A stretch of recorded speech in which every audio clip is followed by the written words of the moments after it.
de la Sierra de Puebla, al senador Bolaños de Oaxaca, a la senadora Ruiz Massieu de la Ciudad de México, al senador Menchaca de Hidalgo, a la senadora Vázquez Mota de la Ciudad de México, a la senadora Murguía de Querétaro, al senador Cruz Pérez Cuellar de Chihuahua, a la senadora Astorga de Veracruz, a la senadora Lucy Mesa de Morelos y al senador Lucero de Durango, que no son miembros de la Junta de Coordinación. La Junta de Coordinación les da la bienvenida a ustedes. Y tiene la palabra el fiscal general de la República, don Alejandro Gertz Manero.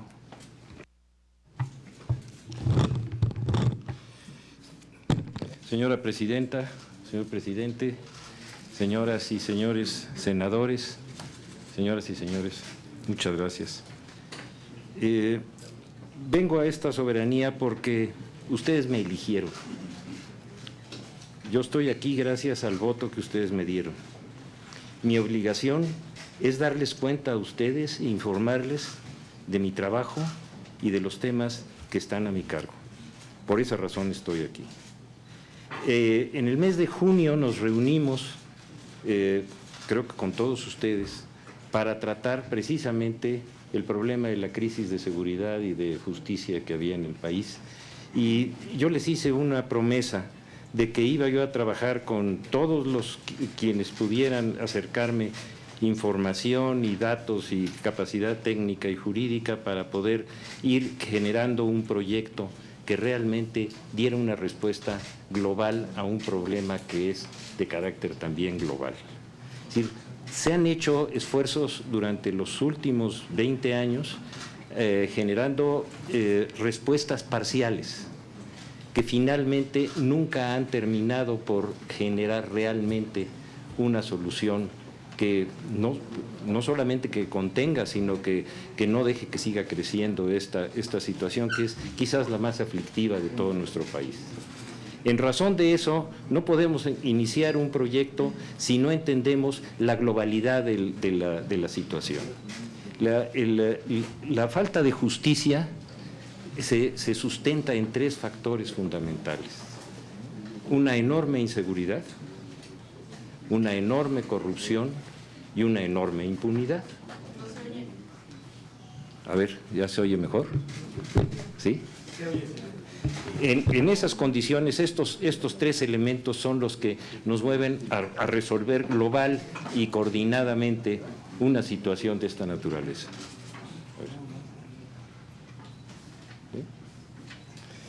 ¿Qué es lo que nosotros hemos visto?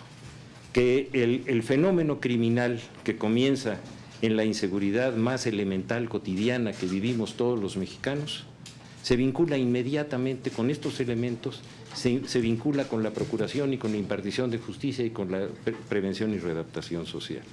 Entonces, si no hacemos un proyecto completo que vea y que analice con claridad dónde comienza el fenómeno delictivo y cómo lo vamos a poder detener, nos va a volver a pasar lo mismo.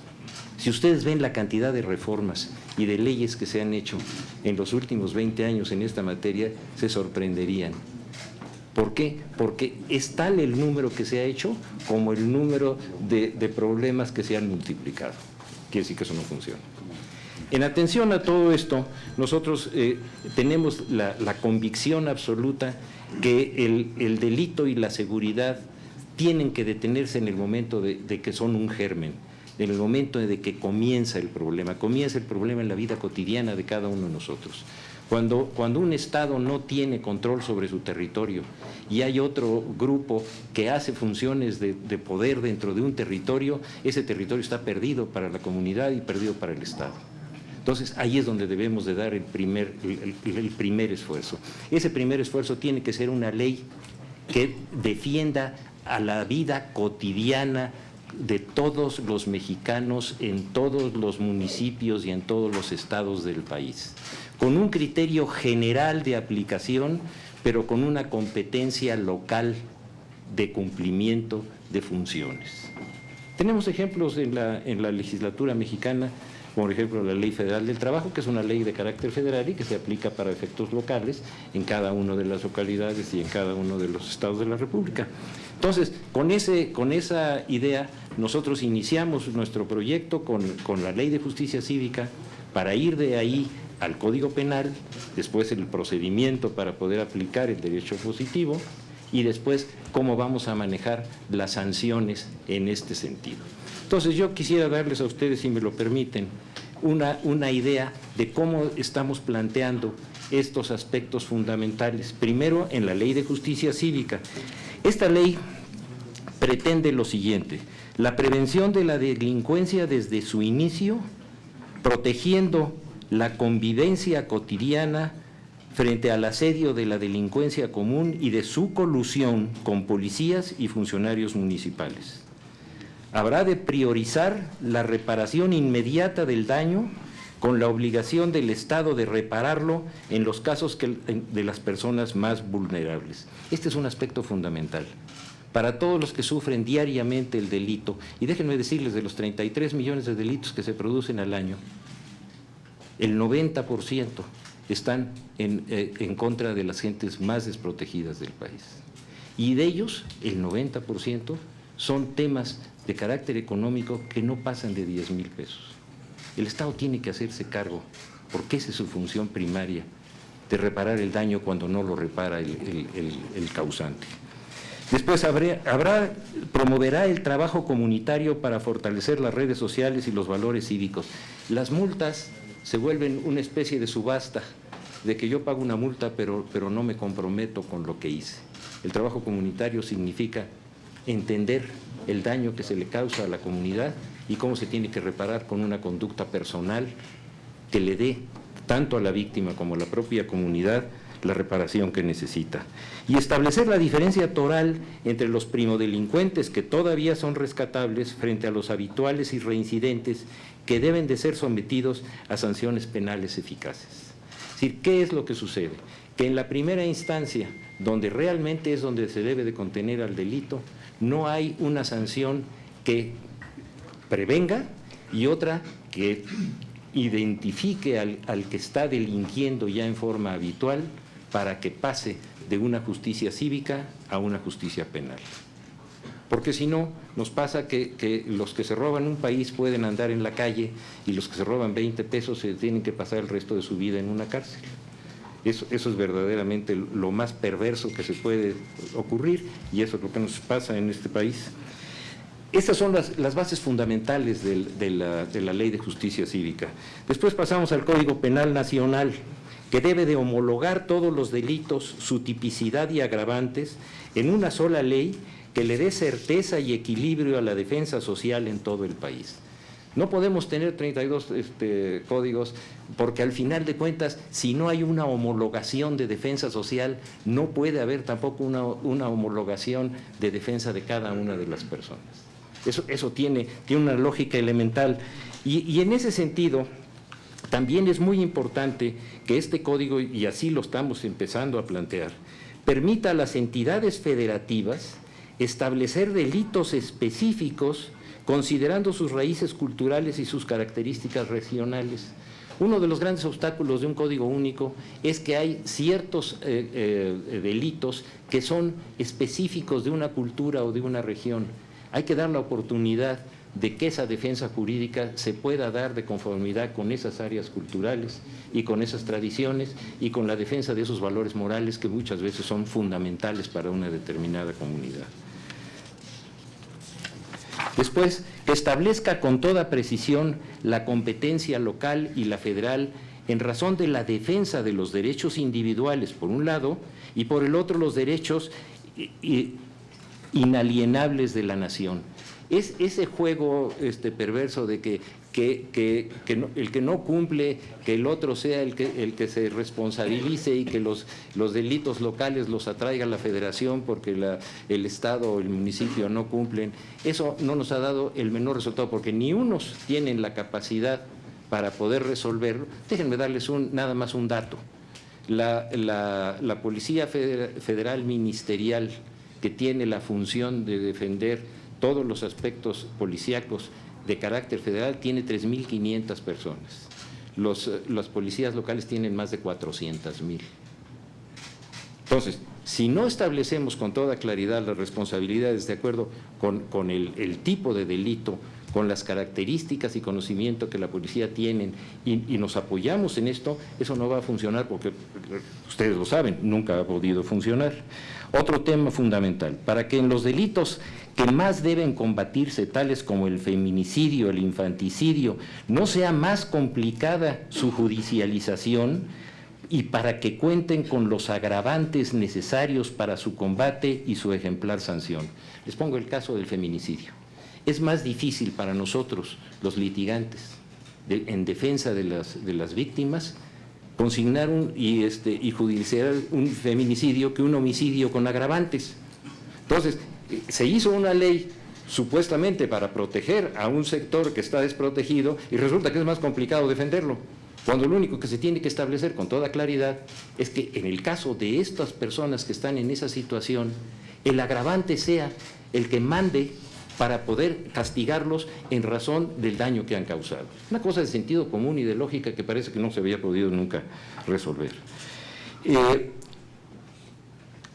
Corresponsabilizar a las autoridades federales y a las de las entidades federativas de una manera clara y específica en su lucha contra la delincuencia organizada, que es el flagelo que más daña profundamente a la sociedad. Hemos visto durante los últimos 25 años cómo se acusan unos a otros y se dice, no, esto lo tiene que hacer las autoridades federales, esto lo tienen que hacer las autoridades locales, hay que establecerlo con toda precisión. Si hay un delito de carácter federal, todos los elementos locales tienen que estar, como lo dice la Constitución y la ley del Ministerio Público, bajo las órdenes del Ministerio Público, que es el que va a investigar el asunto y el que se va a responsabilizar y lo va a llevar a juicio. Y establecerlo con toda claridad, para que no se vuelva un asunto de carácter político en el cual se están mandando y jaloneando con los temas de competencia, con los resultados que ya conocemos.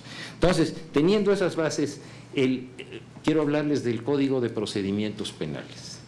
Se hizo, como ustedes saben, un código único, que era un poco contradictorio. Es un código único para manejar 30 y tantos códigos individuales, es decir, el derecho positivo totalmente segmentado y el derecho jurisdiccional en uno solo.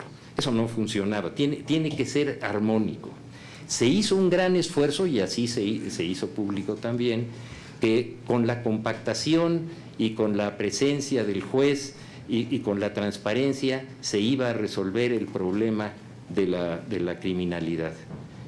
Lo han tenido que confesar o lo han tenido que reconocer, y aquí hay funcionarios que lo han dicho con mucha claridad, que se creó lo que se llama una puerta giratoria. Y entonces, por un lado entraban y por ese mismo salían, se multiplicó el número de delincuentes, algunas cárceles redujeron su número de personas en ellas, pero multiplicaron su daño a la sociedad. Es decir, el sistema, en lugar de mejorar, se complicó. Tenemos también, y eso hay que conservarlo, la oralidad, la transparencia y realmente tener una compactación. Resulta que ahora tenemos un Ministerio Público y luego tenemos como 4 jueces distintos que nos van manejando los asuntos en forma secuencial, cuando lo que tenemos es que fortalecer a los jueces.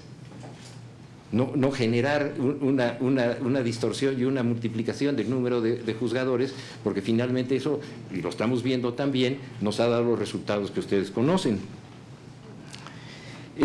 Proteger a las víctimas para que aquel que conozca de un delito, fundamentalmente la policía y la autoridad, puedan denunciarlo con toda fortaleza. Los que tenemos experiencia como abogados sabemos que un policía llega, presenta a alguien que acaba de robar, dice, ¿no viene parte acusadora? Que se vaya. No, pues la parte acusadora soy yo, soy el policía, lo acabo de ver, vi lo que le pasó, esta pobre señora está enferma, se fue a su casa, y ahí se pierde el procedimiento. Otro aspecto que es fundamental, es decir, que es el debido proceso. ¿Cuántas veces estamos viendo en esta ocasión que porque un policía no cumplió con los requisitos rigurosos de su documentación, ponen en libertad a un delincuente.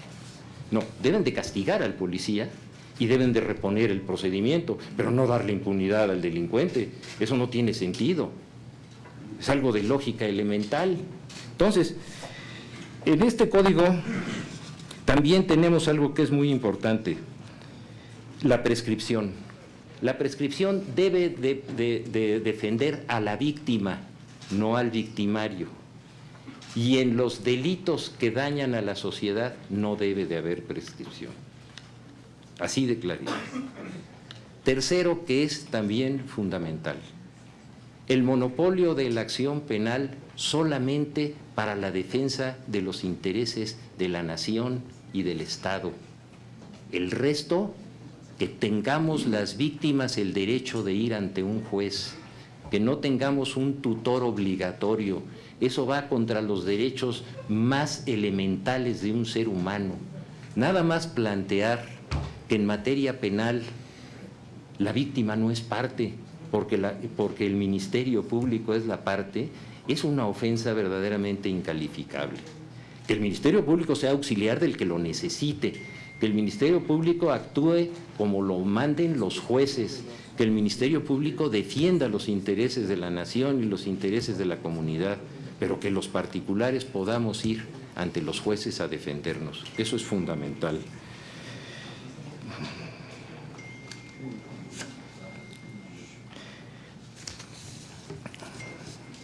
Otro aspecto que es toral, la multiplicación de recursos procesales inútiles.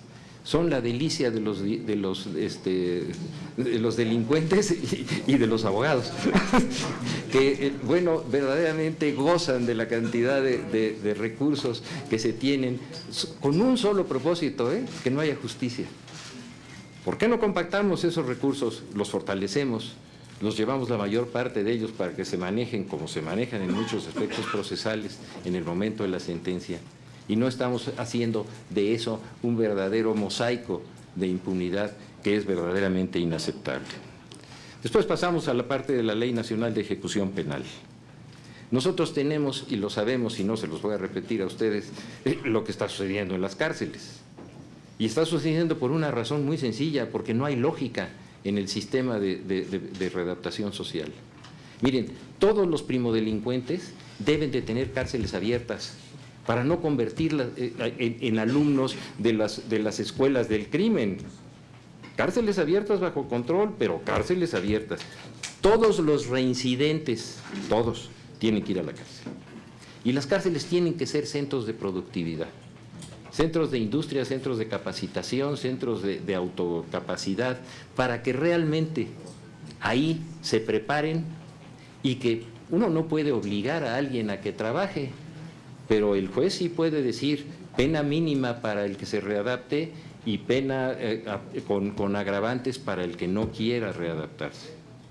Y luego todos los peligrosos totalmente aislados de todo el resto de los primodelincuentes, de los habituales, porque esa combinación, de ahí están saliendo las extorsiones telefónicas, lo que ustedes ya saben. Eso no es aceptable. La justicia para adolescentes. Está creciendo el número de niños y adolescentes dedicados al delito. Tenemos que hacer algo para detenerlo. Y tiene que haber una visión muy clara para ellos, para sus padres y para el Estado, de que aquel que entiende se le sanciona. Y aquel que tiene la patria potestad, la guarda y custodia, tiene responsabilidades y también el Estado tiene que reparar el daño. Y cuando se sentencia por la cantidad de años consecuentes a la comisión de ese delito. No es de que yo ya cumplí 17 y ya me voy, no. Tú tienes conciencia, tú tienes responsabilidad, tú tienes que tener una responsabilidad frente a tu comunidad. Eso se tiene que manejar con un gran cuidado y precisamente por eso nosotros en este momento, y luego todos los cambios a la Constitución que esto requiere, porque hacer una